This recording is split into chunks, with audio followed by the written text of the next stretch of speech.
শিলিগুড়ি সেবক রোডের রামকৃষ্ণ মিশন আশ্রমের সেই ভয়ঙ্কর ঘটনা কি ঘটেছিল সেদিন রাতে, তারই বিস্তারিত জানালেন আমাদের জলপাইগুড়ি রামকৃষ্ণ মিশন আশ্রমের স্বামী শিব প্রেমানন্দজি মহারাজ। সুনীল কুমার রায় উনি গত হয়েছেন। উনি আমাদেরকে রেজিস্টার্ড ট্রাস্ট ডিডের মাধ্যমে দিয়েছিলেন। তো আমরা যেরকম লিগাল ব্যাপারগুলি থাকে আমরা পজিশন নিয়েছিলাম। পজিশন নেওয়ার পর অনেক রকমের সার্ভিস অ্যাক্টিভিটি আমরা শুরু করেছি। আপনারা দেখেছেন, আপনাদের পেপারগুলিতেও এগুলি এসছে। তো যেরকম রিলিফ অ্যাক্টিভিটি রামকৃষ্ণ মিশন আশ্রমের মহারাজ জানান, প্রায় ৩৫ জন দুষ্কৃতী মাথায় হেলমেট পরে ভেতরে ঢুকেছিল। আগ্নেয়াস্ত্র সহ বিভিন্ন রকমের অস্ত্র নিয়ে দেওয়াল টপকে ভেতরে ঢুকেছিল দুষ্কৃতীরা। 18 মে ঠিক 3:30 সময় রাত্রে অনেক লোক ঢুকেছে। ওদের হাতে ছিল কাটারি, ছিল বন্দুক, ছিল রড, ছিল হেলমেট পরেছিল। ওরা হেলমেটের গ্লাসটা সামনে দিকে মানে করা ছিল মুখটা না দেখার জন্যে। আর বাংলাতেই ওরা কথা বলছিল। সাডেনলি ওরা বাউন্ডওয়াল টপকিয়ে ভিতরে ঢুকেছে। আমাদের দুজন সিকিউরিটি ছিল, দুজনের মধ্যে একজন গানম্যান ছিল আর একজন ছিল সিকিউরিটি, নাইট সিকিউরিটি। দুজনের কাছে গিয়ে প্রথম ওদেরকে হাত বেঁধেছে। হাত বেঁধে ওদের মোবাইলটা নিয়েছে।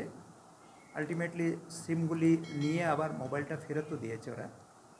তারপরে ওরা উপর গিয়েছে। আমাদের যে প্রপার্টি দুতলা বিল্ডিং, এটার পুরোটা এন্টায়ার প্রপার্টি এরিয়া হচ্ছে 1.59 একর্স, মানে 97 কাঠা মতো। আশ্রমের ভেতরে থাকা সন্ন্যাসী এবং নিরাপত্তা কর্মীদের হাত বেঁধে দেওয়া হয়।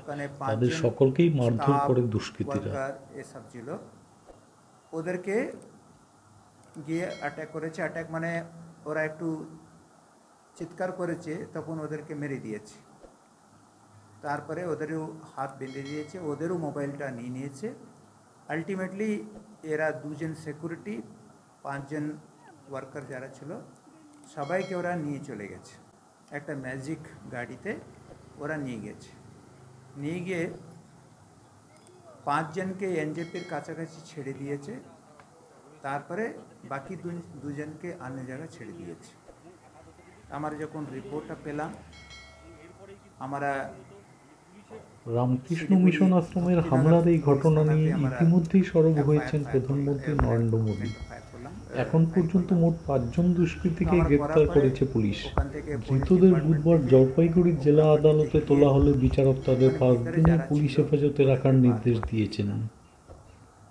আমরা যা শুনলাম 22 মহিলারা ছিল ভিতরে, ওদের বাচ্চা কিছু হয়তো ছিল সঙ্গে, এটাই হয়েছে।